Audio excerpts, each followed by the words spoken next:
Good afternoon, everyone. Everybody back from the break? You feeling good? Sure. Yeah. What? Yo. Yes. What? Okay, there we go. My name's Nick Loveland. I'm going to be talking today about LTO Technology and what it has to do with Panasonic. Now, after you've had this presentation today, you will be able to describe a basic LTO system and how it fits into the Panasonic scheme of things. First off, I've got a question for anybody in the room. What does LTO stand for? Long-term organization. Long-term organization? No, good try. Linear tape open. Linear tape open was a standard that was developed in the late 90s, and the reason for it was a lot of the backups being done, a lot of the information that needed to be stored on a long-term basis needed to be done in such a way where it could be done on a tape or some form of very economical media, and that's where LTO came in. If you look at the roadmap, you can see what happened. Let me give you some room there to look. LTO 1, we started off with a capacity of 100 gigabytes and a transfer speed of 200 megabytes per second, and all the way up to LTO 5, which is where we're at, 1.5 terabytes with 140 megabytes per second. Now, you get a little bit of a hint about where Panasonic fits into this.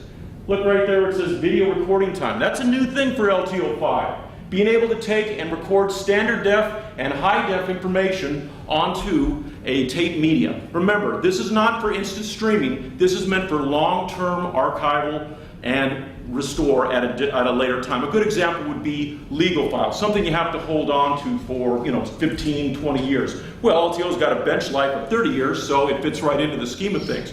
Where's Panasonic fit into all this? Well, Panasonic came up with two archive products. And you might ask, well, there's other LTO products out there. You've got Storage DNA, you've got One Beyond, you've got Cache. Why Panasonic?